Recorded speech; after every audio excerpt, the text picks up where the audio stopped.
welcome back to another episode of the Anxiety Compass. Hey, Nat, how are you going? I'm really good, Sammy. How are you, my love? I'm fantastic. Now, hopefully, your internet doesn't cark it on us because you are taking your laptop here and there, but we'll see how we go I today. don't. We've got a special guest on today, and I'm very, very excited. We Uh, do. if Yes, if so you excited. It is very exciting. If you've read my book, Jayden is actually mentioned in my book, and we've invited Jayden on for a very special reason on the Anxiety Compass because Nat and I were talking the other day about. In clinic, a lot of clients, particularly women, they are given a subscription. We give them advice on how to make a few changes so that they can feel better and start absorbing nutrients again and improve their health. And unfortunately, a few weeks later or a month later, they come back to see us, and a lot of those changes they weren't able to make because they are living with someone who it can be quite overbearing, and perhaps they haven't learnt the skills to sort of empower themselves to make these changes. And yeah, they're sort of so used to following someone else and not the leader in their own life. So, a big warm Yeah. welcome to Jayden. Thanks for coming on. Hi, You're so Jayden. welcome. Hey, Nat. Hey, Uh, Sammy. Great to see you guys. it's so good. I'm so grateful that you've decided to come on. I absolutely love Yeah. listening to and watching the things that you put out on social media, and you're on your YouTube now, which is very exciting. Have you seen some of his YouTube stuff? Well, you've only put one I video have. up so Yes. far. Yeah, Well, it's yeah, saw great. it. Absolutely. Yeah, because I've been following you for Yeah. ages, Jayden. The work you do is just so important. Um, I love Yes. what you're doing out there in the world. So Thank you. Jayden Hargreaves, I said your last name right, didn't I? I've always Yep. got to check that. Tell our audience what you actually do, who you are, and what you actually do. Thank you so much. So, I have been in the coaching space for quite a few years now. I am an emotional intelligence coach working with women exclusively. And so, where I really focus on is deep emotional healing work for women. I typically work with professional women, women who are trying to balance everything in their life from their career, children, and also their relationships. And what I've found most important is helping women get out of their head. So, navigating their overthinking, their overwhelm, their anxiety, and learning how to get into their body to regulate their nervous system in a really healthy way. And I do that through teaching and educating on emotional intelligence and self expression. Yes, I remember when I was having a few Love issues that. of years back. I had a one-on-one with Jayden, and it was a bit of an eye-opener of how I respond and get triggered by certain things. And yeah, sitting with emotions, it can be really difficult. Do you agree, Nat? Like it can be sometimes hard sitting and understanding emotions in your body. Oh, absolutely. If you're not Yeah. used to or comfortable being able to sit with your emotions, yeah, there can be It a can, lot of discomfort. yeah. So, Jayden, can I Jayden, ask you? Oh, sorry, can I ask no, no, you, you go. how did you end up working with women exclusively as a man? Like, I'm fascinated to know how that came about. Yeah, well, it's a very long story, but I'll cut it incredibly short. Essentially, I started coaching men on mindset. That was the kind of where I was at that moment, and I started coaching men on mindset. But then I hit a ceiling with them and with myself, and I couldn't go further. And then I was continuing my training in personal development and coaching, and I learned about emotions, emotional work, trauma release, things like that. And so I shifted all my marketing and all my services around to emotional work for men. And I thought this is it because it did so much work for me. I want to help these men as well. So I shifted my marketing, and that just dropped like a lead balloon. Guys apparently don't like talking about their emotions too much. But No. what happened, like, who'd have thought, right? What happened was really cool is that a lot of women started reaching out to me, asking me to help their husbands, saying, I love what you're doing. I resonate with your work so much. Can you please talk to my husband? He needs this. I would reach out to the husband on the wife's behalf, wouldn't hear anything back, but I'd still be talking to the women. The women would start sharing their challenges, their frustrations, what's going on in their life. And I thought, like I can help with that. I'm trained. I know how to do this. Would you like to jump on a call? And so before I knew it, all my clients were women. And I'm like, this is my space. This connects with me on a much deeper level. I'm able to communicate like in a way that's really expressive and integrated in what I'm doing. It makes way more sense to me, and I'm not hitting the proverbial brick wall that I was finding myself hitting with so many male clients at that time. That's so Wow, I love great. that. How organic. Yeah. Yeah. Yeah. And so you've been speaking to women for a while. What sort of are the big patterns that you're seeing again and again in women? Like, are you noticing the same sort of like patterns that they're doing in relationships? Yeah, in relationships, it definitely boils down to a few things. So a lot of women don't feel like they're worthy of support. That's a massive one. Mm. Um, they Yes, feel we've like done if an they're, episode on that. yeah, they feel like if they're Yeah. asking for support, that they're failing in some capacity. Mm. Like they should be able to do it all. They should be able to keep it together. And this really boils down to the insidious nature and the large amount of shame that a lot of women carry, right? And that not knowing how to get out of shame spirals is a really, really big deal, and it holds them back so much in relationships. They don't know how to speak their voice. They don't know how to express their needs.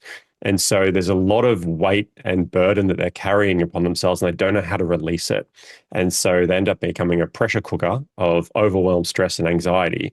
And then that starts leaking out in ways that they don't want, right? They start snapping at the kids. They don't want their partner to touch them. They're, maybe aggravated at their partner, or they're overwhelmed at work, and they feel like their body and their emotions are betraying them, and they've become the version of themselves they never wanted to be. And so there's a lot of shame that they need to work through here. And so Mm. that's a big part of what I help is, how do we understand the shame? Where's it coming from? Where are these leaks? How can we sort it out? How can we systematically unpack them one by one and understand what's actually going on with you, so that we can help you, instead of just like uh, addressing the anxiety, like the symptoms, because otherwise we're just playing whack-a-mole, right? We don't want to address the Mm. symptoms. We want to Mm. address the cause, which I'm sure you both would really appreciate. And so that's the approach that I take with them. Yeah, yeah. And because the it's this podcast is about anxiety, I find anxiety increases when someone feels like they have no voice or no say or no control. I find for me back in the day, I'm much more better at expressing myself now. But I would always feel like I was walking on eggshells no matter what I did. I felt like I was responsible for everyone Mm. in the house's emotions. So I had to make sure everyone was okay. And I had to keep the peace and not upset anyone. And I always Yep. overthought everything I was saying because I was worried I would upset people. Constantly reading the room as an anxious person, that's what you would do. You'd read the room. And yeah, it resonates what you're saying that there's anxiety and not being able to control, but it's not about that, is it? Well, we got to really think about where this all comes from originally. And yeah, a lot of women find themselves in a relationship where this is the case. They feel like they don't have a voice. They are Mm, anxious. They are hypervigilant. They are walking on eggshells. And it's very easy for a lot of women to blame their current partner and feel as though they're the victim of the circumstances. And I'm not here to say that that's not Mm. true in a lot of cases, right? A lot of men are taking advantage of this, and a lot of men are jerks, mm. right? Like absolutely. But Coming what I'm from also Jayden, guys. we as men, we need to do better, right? We definitely need Yeah. to be able to Yeah. check ourselves more. But what I'm finding more and more and more is that, where does this come from? Why are women finding themselves in this position?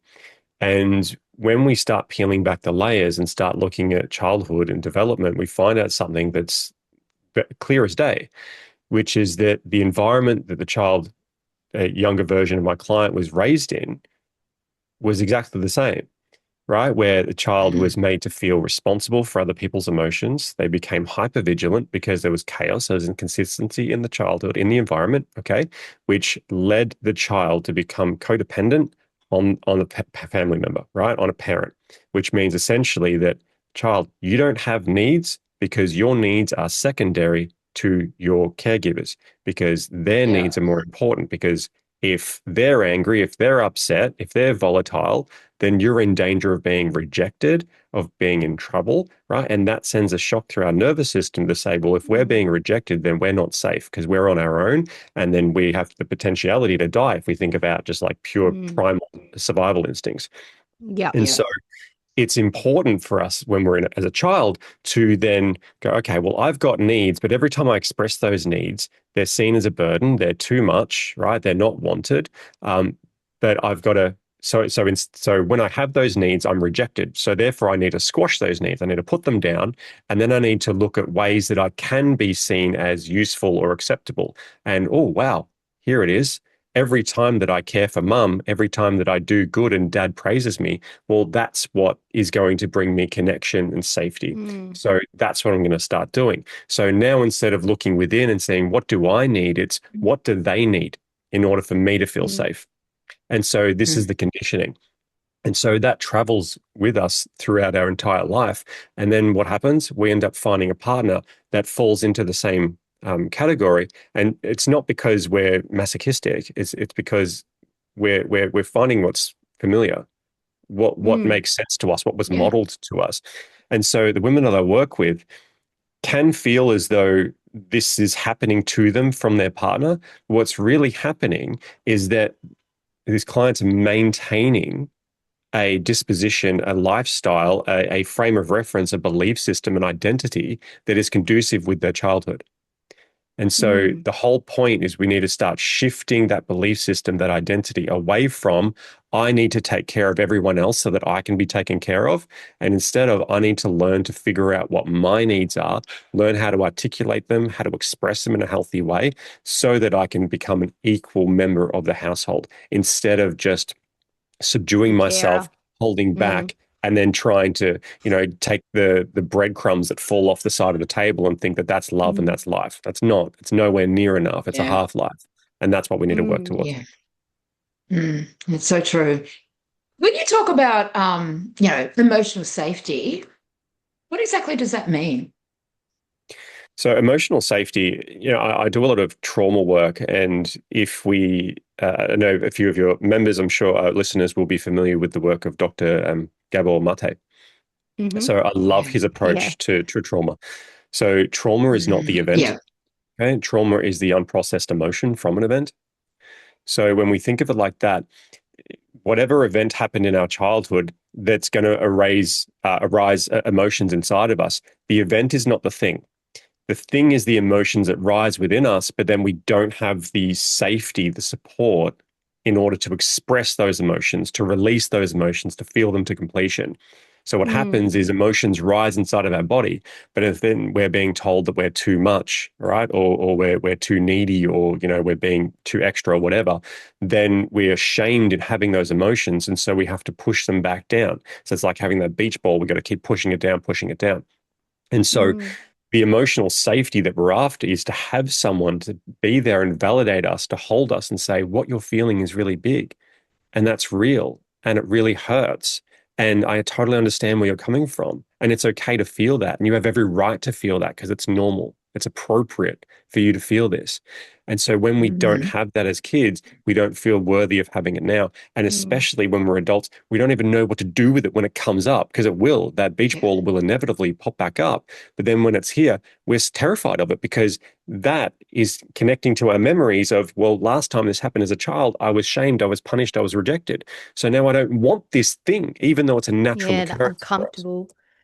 Right. Yeah. And so this Yeah. is where a lot of our anxieties come from. If we look at Mm. our past, our present, and our future, and I'm going to generalize this horribly, right? It's a really great way to think of it. If our body is always in the present moment, okay, always, we can never not be in the present moment. That means we're always leaving a past behind us, and that means there's always a future ahead of us. But regardless, our body's always in the present. Our mind is in the past or the present. Sorry, past or the future. My Past apologies. the It's future, very yeah, yeah. past the future. It's very rarely in the present. And so, how do we? And why are we trying to predict the future? Like, what's the purpose? Well, we're trying to predict the Mm. future to try and protect us, to prepare us to be able to navigate it, right? So the question is, how are we predicting the future? What data are we using? We're using data from our Mm. past. So if the data from our past is tainted with pain, rejection, discipline, all these sorts of really painful experiences, then we're using a bad data set to predict the future. Okay. And so Yeah. when we're focused so much on surviving the future, that's anxiety. Anxiety is Mm, projection into the future where we're trying to keep ourselves safe from it. Okay. But when we're, if we're looking into the future, we can plan, and that's a really healthy thing. But when we're projecting into the future and we're worried, we're frightened, that's the anxiety. It's when it's habitual. It's when we can't stop predicting into the future a fearful potential based on the past. mm, Yeah. So this Yeah. is this is where 100%. the cycle happens, and we don't know how to get out of it, right? Or when a lot of women feel a lot of shame because they feel like the thoughts in their head just never stop, and they believe every ghost that they see around a corner because their mind is predicting what their body and nervous system is used to. Yeah. mm. Yeah. And so understanding all this is absolutely key to understanding how we can start navigating anxiety or reducing anxiety so that we can start to learn how to become more present. Mm. See, we Yeah. talk about Love that. anxiety as a messenger, and I'm wondering how you could say it when you're feeling these feelings and feeling anxious. It's your body. We often say it's your body talking to you and telling you that it needs something, and are you ignoring that and sitting with that? And I wonder whether if you're feeling anxious, whether I don't know how you could sort of eschew that as your body talking to you because you have an emotional need that's unmet, perhaps something from your Just, past. Yeah. Yeah, absolutely. Mm. Well, exactly right. And you asked a great question to segue into the whole point, right? Right. And like how I work with my clients and what's the best way to approach this. It's that whenever we are anxious, whenever we are projecting into the future that, oh, I'm not gonna speak up, with my husband because I'm afraid he's gonna tell me no, right? Or, I don't want to implement um, this new diet into my lifestyle because it's going to upset the kids or whatever it might be, right? This is anxiety projecting into the future. But it's when those thoughts come up when you have the idea, say, I want to do this, but then the thoughts come up saying, no, don't, for whatever reason, those thoughts, when they're there, they are trying to protect you. They're Mhm. anticipating, Mhm. they're anticipating resistance of some kind. Okay. And that resistance is going to create emotional discomfort or pain inside of you that you don't want, right? So that voice is trying to protect you. Mm. Even if it's doing I it in love a that. dysfunctional or disempowering way, it's still trying to It's protect you. learning. So, what we need to think about is that when our mind, our anxiousness is predicting the painful future, it's trying to protect us. And so, where does this protection mechanism come from? Well, we've got to think again, it's from our past. It's from those moments in which are similar to what we're predicting in the future. That's when they were created. We were conditioned, when we got rejected, when we were told we were too much, etc.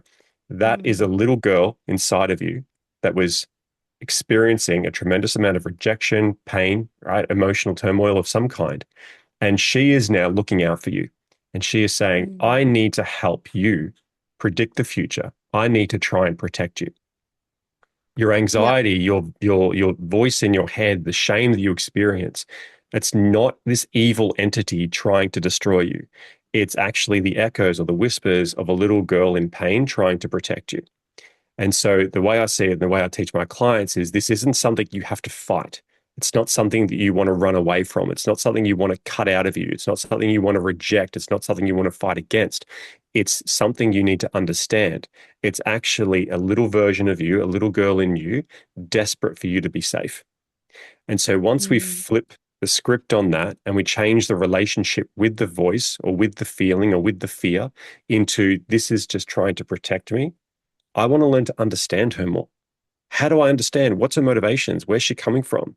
How can I learn to incorporate her into my life? How can I bring her in? How can I show her love, the love and safety that she never got? How can Mm. I be that for her? And what happens here is we start taking our power back and we say, okay, I have free agency within myself. I can lead myself. And when those voices come up, instead of being afraid of them, I can say, hey, I'm here to listen. I'm here to serve. I'm here to help. I'm here to Yeah. understand. Let me help you. Let me regulate you instead of me being afraid of you. That's the difference. Oh, Jayden, you had this similar Love that. conversation with me.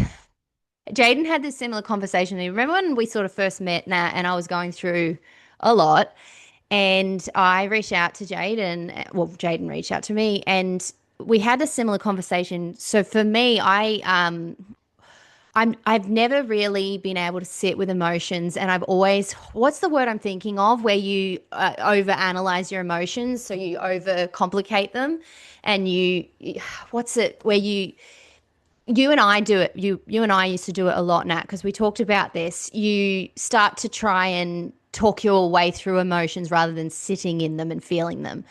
Yeah. What's the word I'm thinking of? I can't think of the word. I don't know. But any Ruminate? I don't know. yeah, no, where you try and make it something that it's not. You talk yourself through the emotion and in a professional way in your head that, oh, I need to get through this. This is fine. This is just this. It's not that. Like you try and Oh, make just it out something be else. logical, like Yeah, you're your more logical logical brain. about it. Yeah, there's Yeah. a word for it. And so anyway, I Yeah. was telling Jayden about this and he pretty much had similar words with me back then. And I just started crying. It was like this little girl inside me had been constantly trying to get my attention for all these anxious feelings and the shame and everything. And it just kept bubbling up and bubbling up and bubbling up. And I kept trying to talk myself through it in my head logically that, oh, this too shall pass. I don't need to sit and feel this. This is just a thing. And it got to the point where I couldn't do it anymore. And it just felt so heavy. And being able to, because my hubby, love him dearly, but he's not very good with the emotional talking. And so I never felt like I was able to have conversations around how I was feeling. And so being able to express myself, and I don't know why, but for some reason, being able to express myself to a man, I know that sounds ridiculous, but it was like you were able to sort of have an eye into the male perspective. So, I don't know how to Mm. explain myself on that one, but being able to really sit with it and start crying, like I felt some form of shame just even crying. I don't know why, but being able to express myself and release these feelings inside, it was like the little girl inside of me was having a little party and so excited that she had finally been seen and everything And sort of heard. shifted. Everything had Yeah. shifted. And so for me now, like I do say to my husband, we do speak different languages, but he's learning my language. He understands. He doesn't understand why, but he knows there's a reason that I need it. And so he'll sit with me and listen to things I say and just being able to speak without him even just saying anything back, like being heard is such a wonderful feeling. And so now I've sort of made women in my life a big priority because I'm able to sit with like Nat and discuss big internal emotions in a comfortable way, whereas before I would just constantly ignore them. A Yeah. So safe sorry, way. Like it just all you've came learned. up when you started talking again, Yeah. Jade. But yeah, and you feel safe to be able to do You that do. because you've Yeah. regulated your own body. You've shown your inner child that it actually is safe. Because I did the same Yeah. sort of work, and I was very much, I mean, Jane, I wish I'd met you 20 years ago when I was going through all of this. I did eventually find someone to help me doing similar sort of work, but you are so succinct and so clear in your messaging and your work that you do. But I was the same. Like I had complex post-traumatic stress disorder, severe anxiety disorders, panic disorder, anorexia, all the things. Um, and I did all the work. And I was like, yes, yes. I was, type A personality. Like, I'm going to get this right and Yep. I'll do Tick, anything you tick, ask me tick, to. tick. And I was sitting on the floor one day with my therapist. We were doing inner child work because I knew at a soul level that that's really what I needed. Even though 20 years ago it wasn't a big thing yet to do that inner Mm. child work, but I just knew I needed her to be healed and heard. But we were sitting on the floor one day, we were doing some work, and she sat there and she said, "Get out of your head." And I said, "What?" And she Yeah, that's said, it. You're in your head. Yes. She said, "You intellectualize everything. That's the word. That's the word. Oh, yeah. Bingo. She said that's your protective mechanism that you've used since you were a toddler. You intellectualize so that you're not feeling it. You're not dropping down into your heart, staying all Yeah. up in your head. And talking about that energy with, I just want to add this in because Sam and I were talking about this. Jen, you probably see this when people, obviously you work with women with anxiety, and when you hold emotion in your body, it can then manifest into a physical manifestation, an ailment. For me, because I intellectualize everything since I was very young, I got a brain aneurysm because of that. And I wanted to add that in because today is actually my 13th anniversary since my brain surgery. So, yeah. So, but do you find that, Jayden, that it can manifest that energy that they're holding and denying themselves is manifesting in physical ailments and symptoms as well? Yeah, absolutely, absolutely. And I want to be very clear. I'm not in the space of working on the physical body in that way. Mm. However, there has been multiple occasions where I'll have clients tell me that after. Sorry if you can hear my 1-year-old screaming in the background. Oh, it's all Um, right.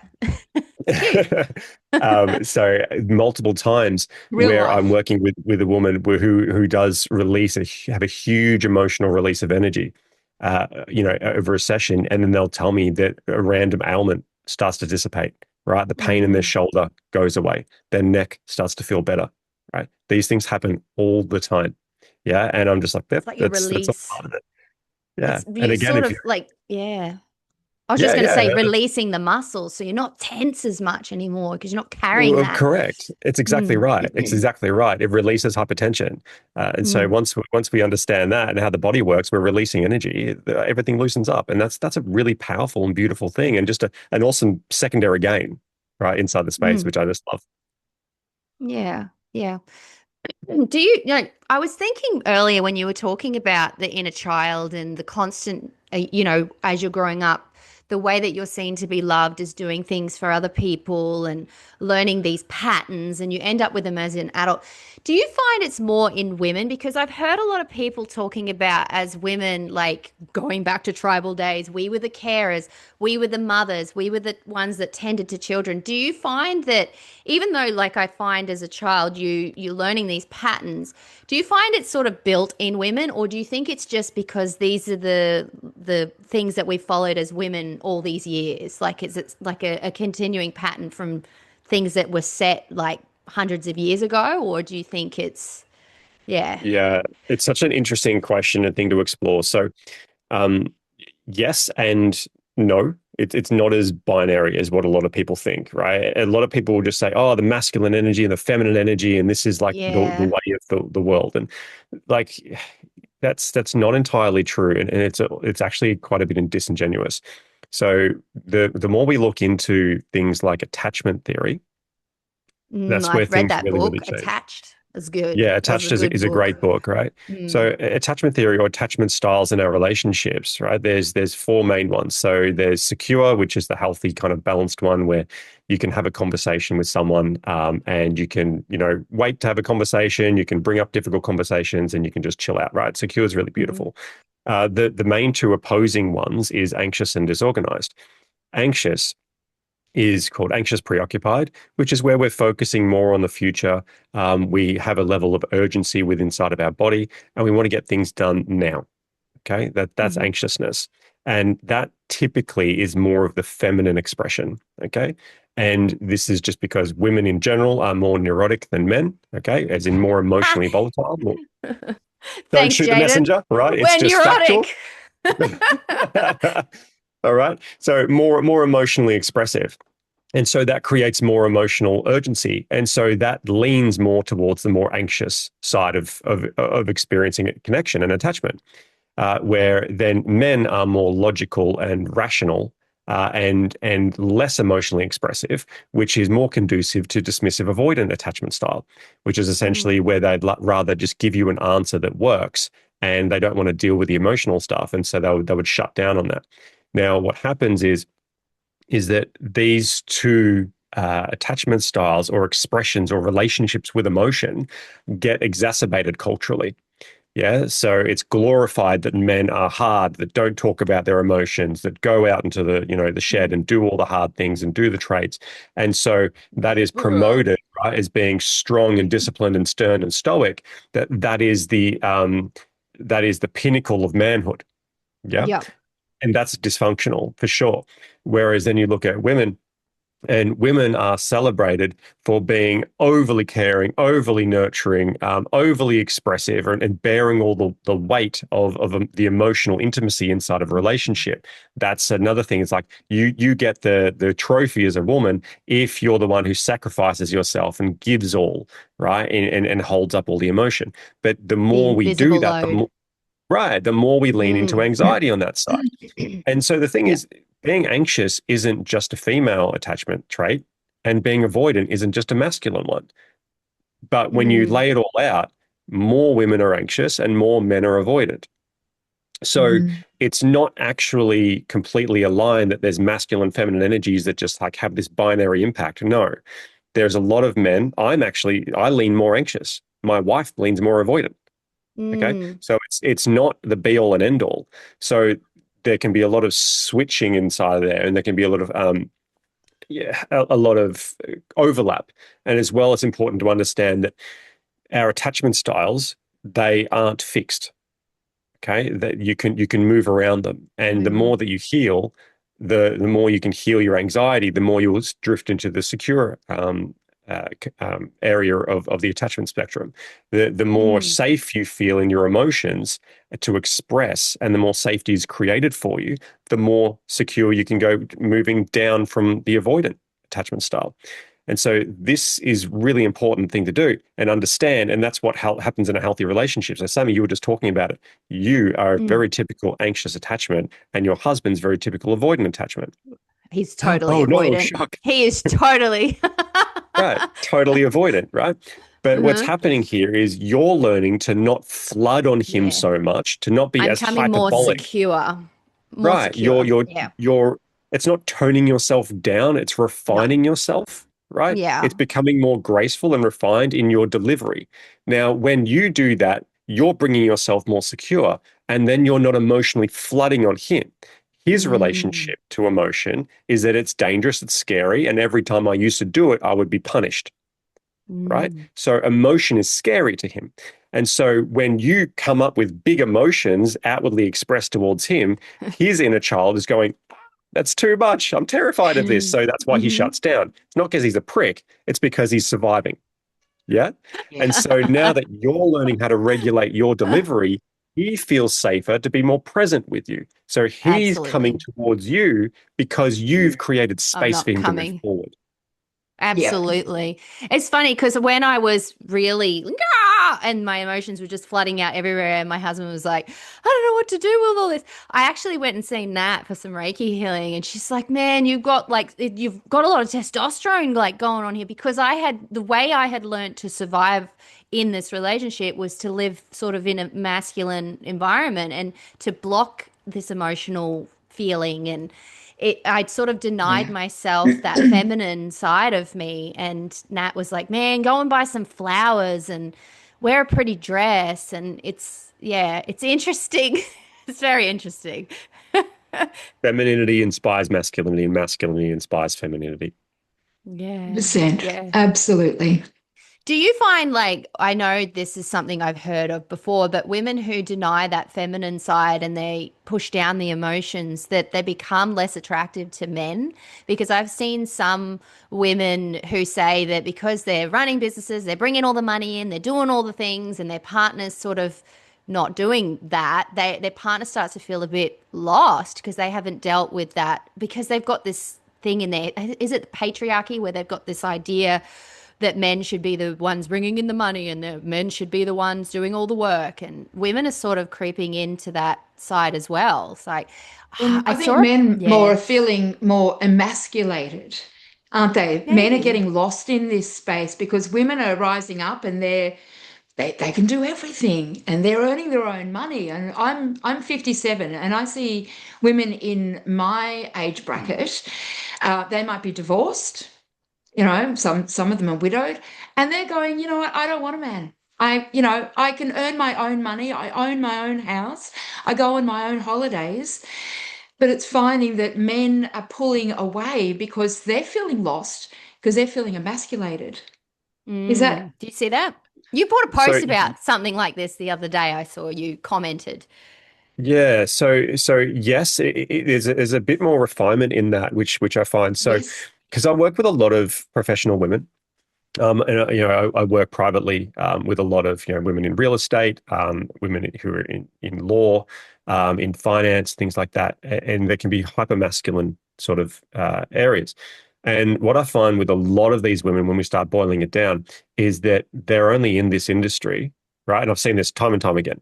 They're only in this industry because it would, when we peel it all back, because it was going to please their father of some kind, or they had something to Oh, prove wow. and that they didn't Oh, that's necessarily big. Gosh. right, and they didn't necessarily actually want to be in that industry, and that they started to resent it because they were denying their natural self. Now, this doesn't always happen, but it's Mm. very, very, very common.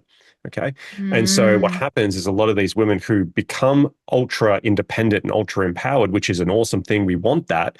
But then they're realizing that there's this huge sacrifice that they're making of this kind of like biological desire to be held and served and nurtured and protected in the arms of a man who can actually hold them. And so it's almost like Mm. they've painted themselves into a corner that when they go and start dating, there's no man masculine enough and capable enough to handle them because they're top dog, right? And so yeah. this kind of emasculation of men, what's happening here is that men love to be able to provide and to serve. That's a part of our nature to feel Mm. useful. If we can provide and Mm, serve, then we feel useful. We feel like we have purpose. And if we don't have that, if we look at a potential partner and say, well, she doesn't need anything from me, I can't give her anything, then I don't feel useful in this relationship. And it's Mm. not, it's not, mm, it's not because like, well, screw women, like I don't have power over her. mm. It's not all that. Yes, it can be that from some misogynistic men for sure, but it's actually more of an emotional thing that men just don't know how to understand, articulate, or express. But that's typically Yeah. what's it's coming down to is I've got nothing to give her, so therefore I'm not worthy. Like, how can I fulfill my Mm, purpose with her? And so they Mm. want to find someone who is more uh, uh, susceptible to being protected and nurtured and taken care of inside of the relationship. So the woman will feel more nurtured and that works, and then the man feels like he has a purpose because he gets to provide. Yeah, and Mm. so the yeah. kind of the beautiful harmony comes together. And it works well. Now, is this the dynamic for every relationship? No. Does it always work? No. Sometimes the woman is the breadwinner, the man stays at home. That's Mm. great, right? That's Everyone's allowed to fine. have their different Mm. thing, right? Because it's not, as I said, that binary masculine female thing that just works. There's crossover everywhere. But the Yeah. generalization, the majority of it is going to boil down to that, right? Is that men Mm, need to have meaning in their relationship. They need to fulfill a purpose. And if they can't do that, they're going to find someone who will allow them to fulfill that purpose That inside the relationship. purpose. And it's not because they're misogynistic. It's not because they want dominance no. and power or they want No. someone to be dependent on them. It's because they want to feel complete. My Yeah. husband's often said that. Like, I remember we were going around, we were at the fire pit and we were saying, say one word that describes you as a person. And his word was father. That's his thing. And he feels like his purpose is to provide and look after me and the boys and his mom. And, it gives him this feeling of completeness being able to do that for me. I mean, he has all his little hobbies and things as well. But I feel like if I took that away from him, I feel like he'd be somewhat lost in his purpose for what. And I wonder how many men go through that. And I mean, I'm a mum Mm, of boys, but I sometimes wonder, like, I know that my youngest said to me, I took him to see the Barbie movie. I didn't know what it was about. This was a long time ago when it came out. And he started asking questions about all these things and women's suffrage, and I explaining these things to him in the best terms that I could. And he said to me, he's noticed it's probably changed a little bit. So in schools, the girls can be quite overbearing and overpowering, that the boys feel a little bit scared to talk to them. And I'm mm. wondering, whether we've put so much empowerment in women that whether we're missing the message for boys, and how do we create emotional, healthy adults without making either side of them villains, if that makes Mm. sense. Yeah, absolutely. And, we could spend another 3 hours going into, uh, Sorry about um, that. But I'm just, third I'm a boy wave. mum. Like, what Right. what are they Yeah. teaching my Yeah. boys? Like, because they're too afraid to ask a girl out. You can't hit on a woman at work anymore. Like, how do you pick up a woman now? Because you're considered a rude prick no matter what you do. I actually feel sorry for some Mm. guys. I truly Yeah. do. Yeah. Yeah. Well, third wave feminism has really come in and destroyed this. And I call myself a feminist, but, I look at feminists and I find them abhorrent. I really, really do, because a lot of it becomes just Mm. man hating and Yeah. misandry, and it's not healthy, right? Like, when has it ever worked that punishing a entire collection of people for something that they haven't done is ever going to work, right? Like, Mm, Mm. like, why should I be yelled at and punished for something that I haven't done? How is that going to make me feel good? Yeah, mm. and I'm not here to say that patriarchy hasn't been there, that women haven't been horribly treated over all of human history, because they have. Absolutely, the pendulum was Mm. horribly one-sided, but now this overcorrection back the other way is not working either. It's not No, working either. not at And so many all. women have a No. massive chip on their shoulders, right? And But then a lot of yeah. men are wanting to kind of suck up to that, and they're just completely destroying and abandoning all their healthy masculine in order to appease women. Mm. And it's creating a lot of soft, weak, pathetic loser men, in my opinion. It's really disappointing, I right? know 100%. it is. And Right. And Absolutely. so, like, It's I was so just going to sad. say, Nigel was like driving home a few months ago and he said there was a woman on the side of the road and on her own. And he's like, the natural instinct for me as a man is to stop and help her. And he said, but there's also this part of me now that's like, what if they're setting me up? What if something's happening? Like, what if I'm endangering Mm. myself? Like, you just don't know what young women, like, majority of them, let's hope that they've got good hearts, but sometimes it's not a good outcome. yeah, Yeah. it can be really, really tough as a guy these days, because, like you were saying before, if a guy wants to try and hit on a woman, it's either, um, it's either some sort form of kind of sexual abuse, or it's allowed because it's wanted. So Mm. it's like, if it's wanted, it's okay. If it's not wanted, it's abuse, right? Yeah, I It's like, know. I know. Yeah, how does that 100%. work, right? It can be Yeah. really, really confusing for boys Mixed at messages. the Yeah. moment.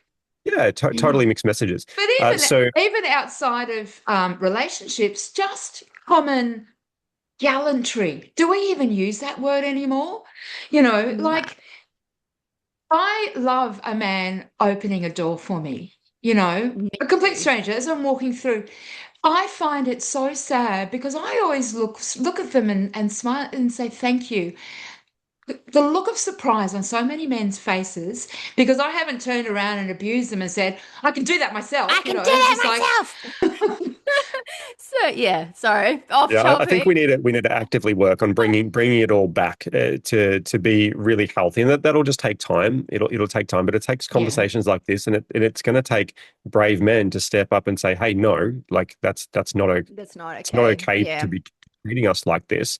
Just because it happened, my grandparents did it to your grandparents, doesn't mean it's okay for you to Yeah. do it to me." But at the yeah, same time, there is a lot of work that men need to do in order to wash their hands clean of the dysfunction that masculinity can bring, right? Hyper masculinity is just as dysfunctional. Okay. Yeah. Really oh, healthy, absolutely, integrated masculinity comes with a lot of balance of femininity. You just think of the yin and the yang. Okay. We need to have that integration. We need to have the balance, the harmony. And I see this time and time again, especially, and I know we're kind of pulling on a thread that's off main topic, but That's right. I see a lot of women who are single mums raising boys. And when you look at all the statistics, all the data, okay, especially like all the stuff that comes out from the US, it's that the more boys being raised by women, the more dysfunctional these boys are, because they don't Mm. have healthy masculine influence, right? When My you look, husband says that. right, it's As well. like yeah, He's like, 90 they plus need a percent of, dad.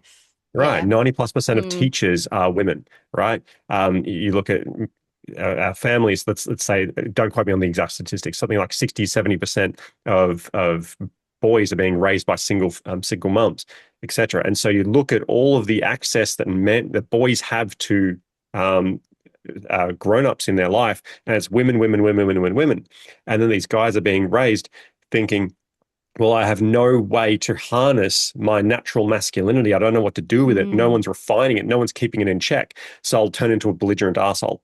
Okay. Where women Mm. think Yes. like, oh no, Yeah. we can feminize the masculinity out of men. But that Mm. doesn't work. It really, really No. doesn't work. No, it doesn't. Right. And Yeah. so it's causing this massive blowback, which a lot of women aren't Mm. realizing, or knowing how to take ownership of.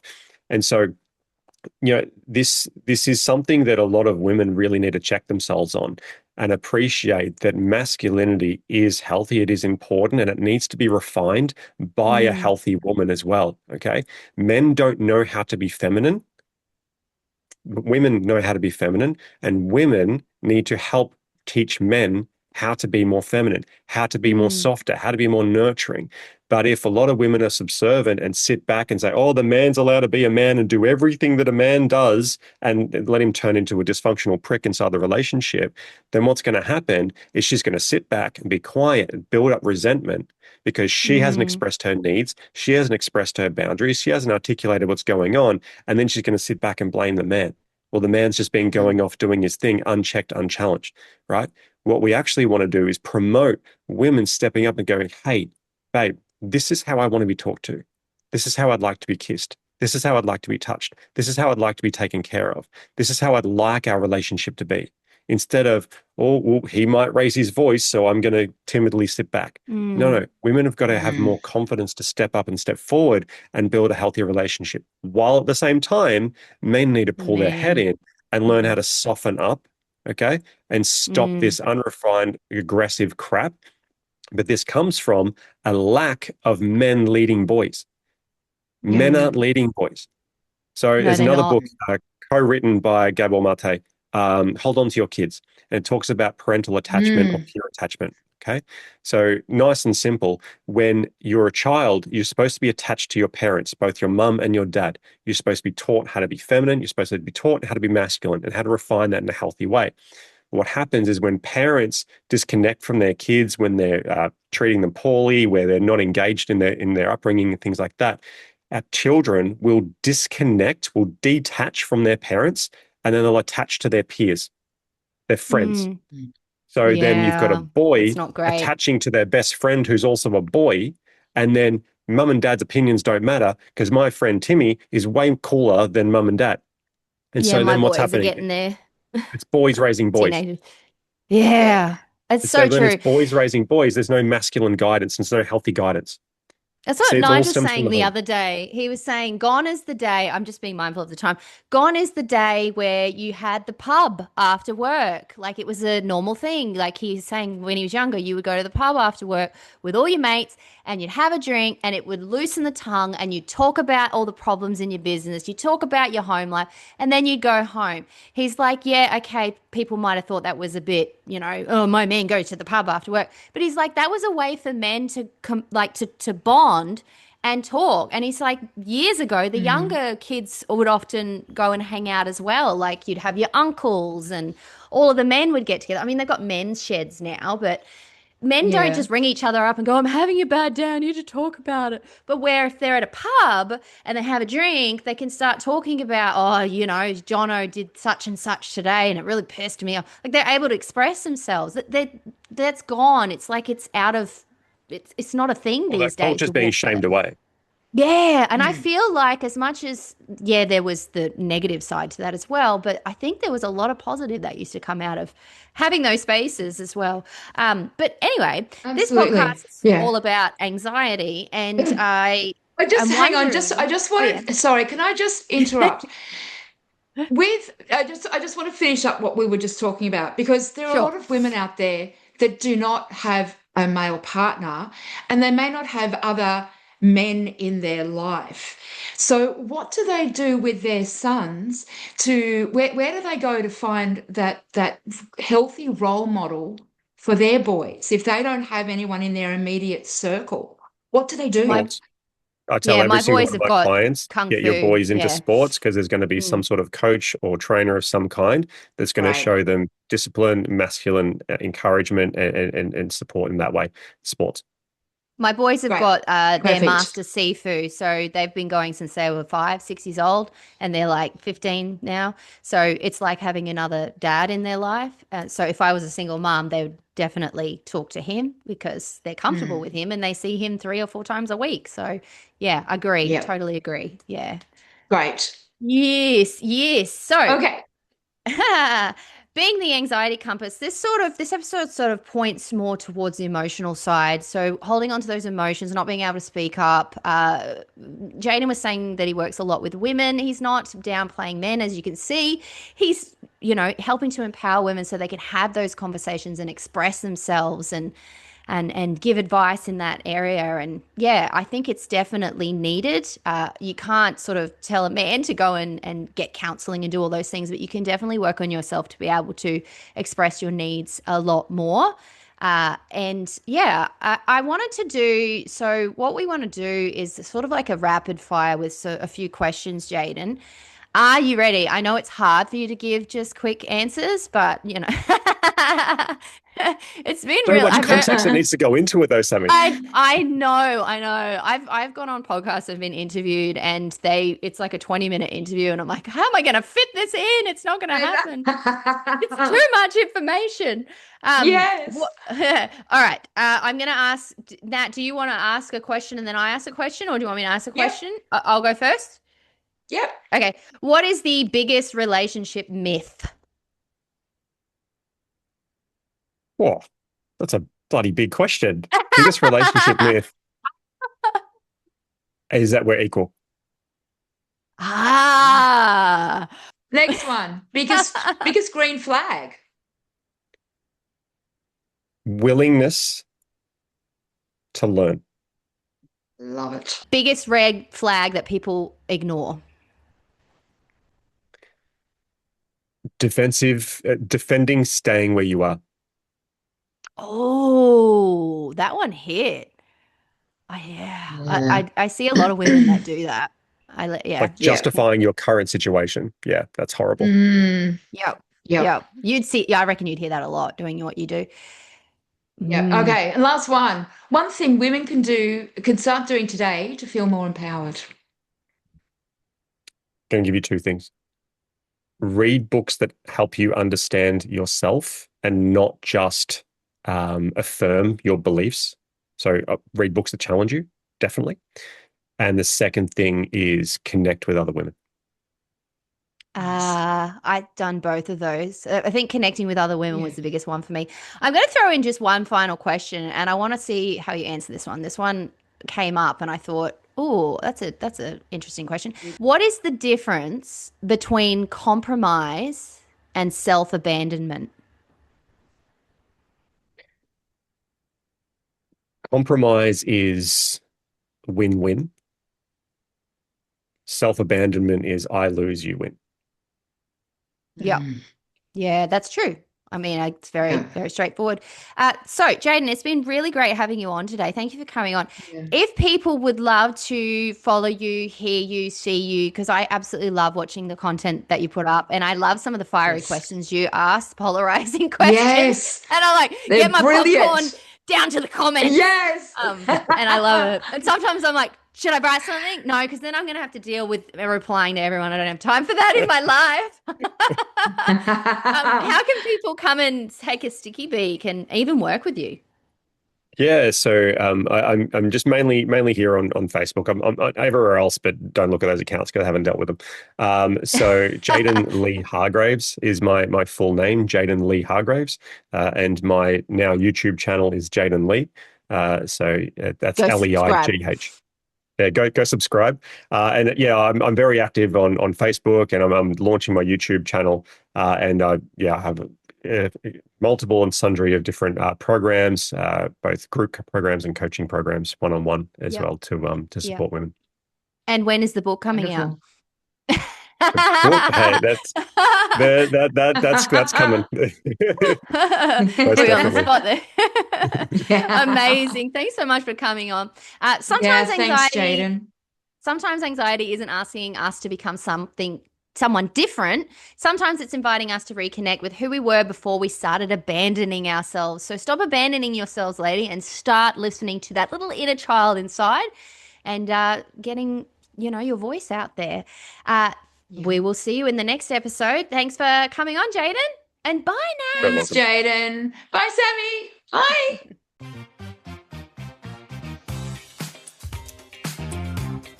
Thanks for joining us on the Anxiety Compass. If you love this episode, share it with a friend who needs a little laugh and a lot of calm. We'll see you in the next one. Keep following your true north.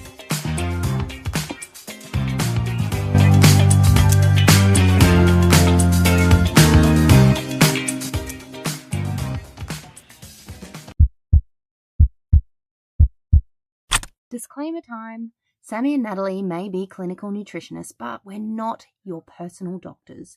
What you hear is for learning and laughing, not diagnosing or prescribing. If things feel bigger than you, call your doctor or local support line or reach out to a qualified health professional. They've got your back too.